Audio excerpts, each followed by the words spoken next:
Namo Sayang Adi Budaya, Namo Budaya. Selamat pagi teman-teman. Perkenalkan, nama saya Kalista Fani. Saya berasal dari kelas 11 Multimedia kedua.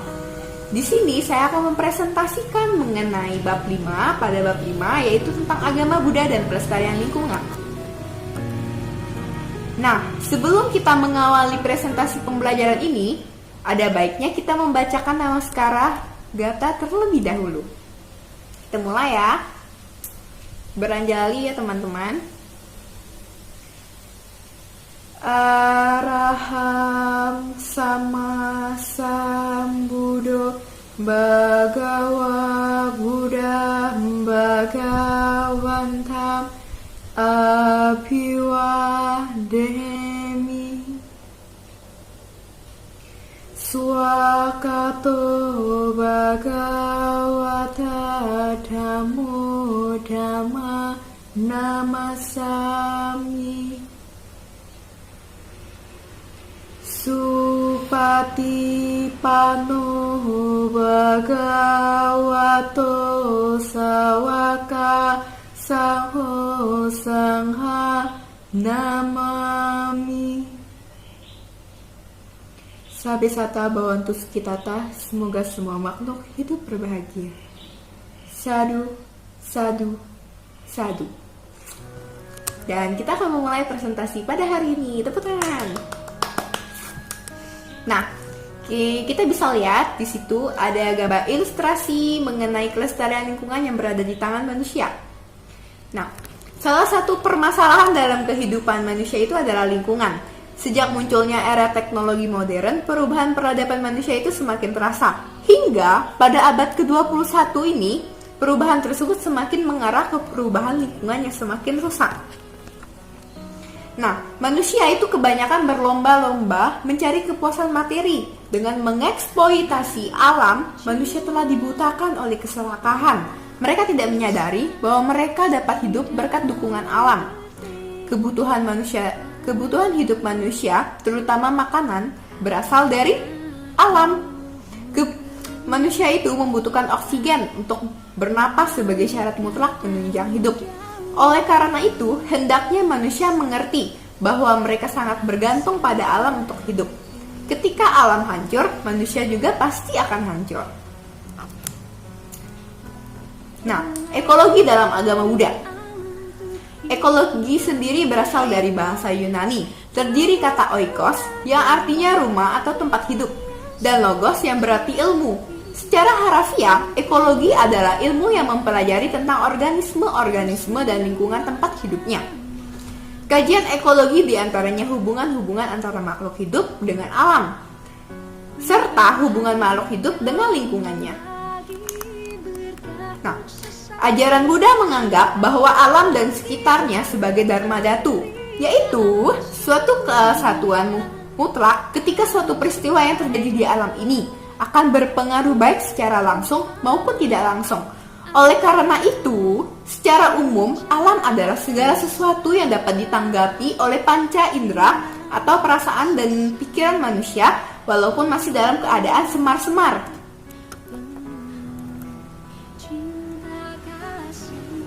Nah, alam selalu mengalami perubahan dan berproses secara seimbang. Segala sesuatu yang berkondisi bersifat tidak kekal atau anikata, tidak memuaskan dukkata, dan tanpa inti yang kekal anattata. Menurut ajaran Buddha, sebuah fenomena yang terjadi di alam merupakan sebab akibat yang saling berkaitan. Nah, hal ini dirumuskan dalam hukum Paticcasamuppada. Bisa dibaca ini? Ya, dengan adanya ini maka terjadilah itu. Dengan timbulnya ini maka timbullah itu. Dengan tidak adanya ini maka tidak adalah itu. Dengan terhentinya ini maka terhentilah itu. Semua yang ada di bumi ini saling berhubungan satu sama lainnya untuk saling mempertahankan eksistensinya dan tetap sadar bahwa di dunia ini tidak ada yang permanen. Manusia dengan makhluk lainnya dan dengan lingkungannya harus saling melindungi dan tidak saling merusak. Nah, pandangan agama Buddha terhadap makhluk hidup. Yang pertama, kita bisa lihat di suatu ada tulisan makhluk hidup, lalu jasmani atau fisik, batin atau spirit, kesadaran winana, pencerahan atau ingatan sana, perasaan wedana, bentuk-bentuk pikiran sankara. Nah, makhluk hidup dalam ajaran Buddha adalah perpaduan antara jasmani, fisik, dan batin spirit. Batin merupakan perpaduan antara kesadaran winana, pencerahan atau ingatan sana, perasaan wedana, dan bentuk-bentuk pikiran sankara. Makhluk hidup juga perpaduan antara 5 kelompok kehidupan, yaitu pancakanda. Nah, dalam lingkup alam manusia ini yang termasuk makhluk hidup itu adalah manusia dan hewan. Nah, sedangkan tumbuhan tidak termasuk makhluk hidup. Mengapa? Tumbuhan hanya memiliki jasmani dan tidak memiliki batin. Makhluk hidup, manusia dan hewan, sebagai sesuatu yang berkondisi mempunyai sifat selalu berubah-ubah, anikata, tidak memuaskan atau menderita, dukata, dan bersifat tidak mempunyai inti yang kekal, anattata. Nah, kesaling tergantungan antara makhluk hidup dan lingkungan. Nah, bisa dibaca karena ini dapat dari sebuah buku. Nah, jadi aku baca ya. Nah, pertama, sebagai awal untuk memahami kesaling terkaitan antara makhluk hidup dan alam, terjadinya interaksi antara manusia dengan hewan, hewan dengan alam, dan manusia dengan alam. Pada pembahasan ini akan dibahas kesaling terkaitan keseluruhan sehingga akan menjadi jelas interaksi manusia-manusia alam. Sejak awal adanya manusia, sudah terjadi interaksi antara manusia dan hewan. Awal peradaban nenek moyang manusia ditandai dengan ditemukannya api. Namun, sudah sejak lama sebelum dimulainya peradaban manusia dalam mengenal api, manusia telah berburu dan ini merupakan interaksi dengan hewan.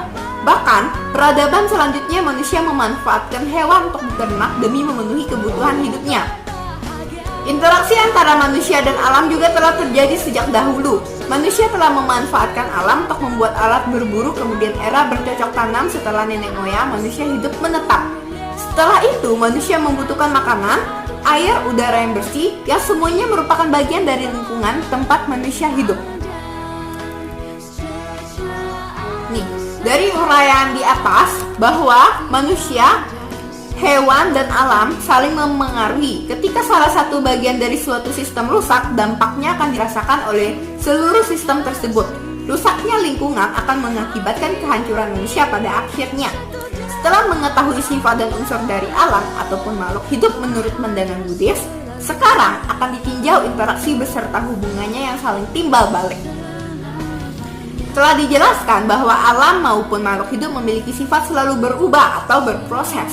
Susunan wujud atau rupa manusia juga sama dengan alam menurut ajaran Buddha, yakni tersusun atas unsur padat, cair, panas, dan gerak. Ajaran Buddha memandang bahwa semua fenomena yang terjadi di alam semesta adalah saling memengaruhi dan berinteraksi. Semua yang terjadi berdasarkan hukum sebab akibat. Saling memengaruhi. Setiap sebab yang terjadi, baik itu dilakukan oleh manusia, hewan, atau hukum geologi, akan menimbulkan akibat yang dampaknya akan dirasakan kembali oleh manusia, hewan, dan alam. Buddha menyadari hal tersebut sehingga beliau mengajarkan kepada umat manusianya untuk menghargai hewan maupun tumbuhan. Dalam Pancasila Buddhis, aturan pertama Sang Buddha mengajarkan manusianya untuk menghindari, melukai, atau membunuh makhluk hidup. Sang Buddha mengajarkan demikian dikarenakan beliau tahu bahwa manusia perlu menghargai hewan demi menjaga keseimbangan ekosistem. Beliau juga mengajarkan manusia untuk menghargai tumbuh-tumbuhan. Jadi, ajaran Buddha memandang bahwa manusia, hewan, dan alam saling memengaruhi dan saling berinteraksi. Permasalahan lingkungan. Oke, yang pertama, kebersihan. Dan bisa dilihat di situ ada gambar, terdapat tong sampah yang penuh dengan sampah. Kita juga sering melihat hal tersebut di lingkungan sekitar kita ya. Kedua itu konsumerisme. Yang ketiga ada kerusakan hutan dan lingkungan hidup. Yang keempat itu pencemaran lingkungan. Nah, pencemaran lingkungan dapat menimbulkan berbagai macam akibat. Akibat yang pertama adalah matinya makhluk hidup penghuni lingkungan yang telah tercemar itu. Makhluk-makhluk hidup yang mati, misalnya ikan nih, dapat menimbulkan bau, busuk yang sangat mengganggu. Ini efek langsung dari peristiwa tersebut. Efek tidak langsung yaitu terganggunya rantai makanan sebagai akibat dari kematian-kematian hewan. Jika air sungai yang telah tercemar diminum atau dipakai mandi oleh manusia, maka dapat mengakibatkan penyakit mematikan. Buddhisme menganjurkan untuk tidak membunuh makhluk apapun. Ada 5 peraturan kemoralan disebut dengan Pancasila Buddhis yang perlu dijalankan oleh umat awam. Pertama, berisi anjuran untuk menahan diri dari pembunuhan. Buddhisme mengajarkan prinsip hukum karma atau sebab akibat yang berbunyi sebagai berikut. Sebagaimana benih yang ditabur, maka itulah buah yang akan dituai. Pelaku kejahatan akan menuai kejahatan, sebaliknya pelaku kebajikan akan menuai kebajikan. Nah, bisa dibaca ya. Di situ terdapat beberapa kata-kata yang dari hukum sebab akibat yang sebagaimana yang dituangkan dalam kitab Metta Sutta di bawah ini. Tidak melakukan apapun yang dicela oleh para bijaksana. Semoga semua makhluk bahagia dan damai. Semoga hati mereka penuh kebajikan. Makhluk hidup apapun juga yang ada, yang lemah ataupun kuat, tinggi, gemuk atau sedang, pendek, kecil ataupun besar, tanpa terkecuali, yang terlibat atau tidak terlihat, yang tinggal jauh maupun dekat, yang sudah lahir ataupun yang akan lahir. Semoga semua makhluk hidup berbahagia. Bagaikan seorang ibu mau melindungi anaknya yang tunggal dengan mengorbankan kehidupannya sendiri, demikian pula hendaknya ia mengembangkan hati yang tak terbatas kepada semua makhluk. Hendaklah pikirannya dipenuhi cinta kasih yang tak terbatas menyelimuti seluruh dunia, ke atas, ke bawah, dan ke sekeliling, tanpa rintangan, tanpa kebencian, dan tanpa rasa permusuhan apapun. Pendekatan agama Buddha terhadap lingkungan. Nah, Buddha memahami bahwa penghargaan terhadap hewan dan lingkungan sangat penting. Beliau mengajarkan metta sebagai wujud aktif dalam menghargai hewan dan karuna sebagai wujud nyata kepedulian terhadap hewan. Buddha selain melarang para biku merusak tanaman dengan memetik, juga melarang mengotori lingkungan. Itu artinya bahwa Buddha mengetahui bahwa manusia hidup memerlukan alam. Nah, ajaran Buddha secara tersirat mengajarkan manusia untuk menghargai lingkungan, karena tanpa adanya lingkungan yang baik, seseorang tidak dapat mencapai kesucian batin. Mengembangkan kesadaran terhadap lingkungan. Kesadaran dalam melindungi kehidupan dan lingkungan hidup telah dikenalkan oleh Buddha sebagai salah satu hukum dasar utama sekitar 25 abad yang lalu untuk para pengikutnya. Buddha menghadirkan jalan cinta kasih. Buddha menunjukkan rasa cinta kasihnya secara lengkap seperti yang terlihat ketika cinta kasih melindungi semua makhluk. Buddha mengajarkan bahwa bagi yang mengikuti ajarannya perlu mempraktekkan cinta kasih yang tulus, tidak merugikan semua makhluk, tidak hanya untuk melindungi umat manusia, tetapi juga untuk melindungi tumbuh-tumbuhan dan binatang. Manusia, binatang, dan lingkungannya saling bergantungan satu sama lain, menjadi satu kesatuan yang tidak dapat dipisahkan. Banyak wihara, hutan yang didirikan di pegunungan. Hal ini menunjukkan penyesuaian diri yang harmonis dengan alam. Hidup tenang dalam hutan membantu praktik ajaran Buddhis untuk meningkatkan batin, sekaligus melindungi binatang yang tinggal di daerah itu. Pengikut Buddha berprinsip untuk bersikap toleran dan penuh kasih, menyesuaikan diri dengan tumbuh-tumbuhan yang alami, binatang buas di hutan dengan keselarasan dan berhubungan timbal balik. Orang menggunakan oksigen yang sebagian besar dihasilkan oleh pohon. Oleh karena itu, manusia perlu memelihara dan senantiasa melestarikan pohon. Binatang buas mungkin datang untuk makan yang ditanam oleh wihara tanpa memikirkan resiko untuk dibunuh. Buddhisme hidup harmonis dengan sepenuhnya, berbeda dari yang kompetitif, menentang kehidupan dan memberantas alam. Oke, terima kasih. Sebagaimana benih yang ditabur, maka itulah buah yang akan dituai. Pelaku kejahatan akan menuai kejahatan, sebaliknya pelaku kebajikan akan menuai kebajikan. Apabila seseorang dengan sengaja melakukan kejahatan pada alam, maka cepat atau lambat ia akan menuai akibatnya. Oleh karena itu, agar dapat hidup berbahagia di muka bumi, maka kita harus senantiasa melakukan kebajikan, termasuk kebajikan pada alam.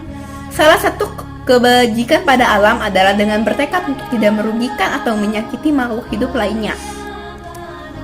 Nah, setelah presentasi tersebut, marilah kita tutup presentasi pembelajaran pada hari ini dengan membacakan Namaskara Gata. Araham sama sambuddho bhagava Buddham bhagavanta abhiwademi Swakato bhagavata dhammo dhamma namasami Supatipano bhagavato sawa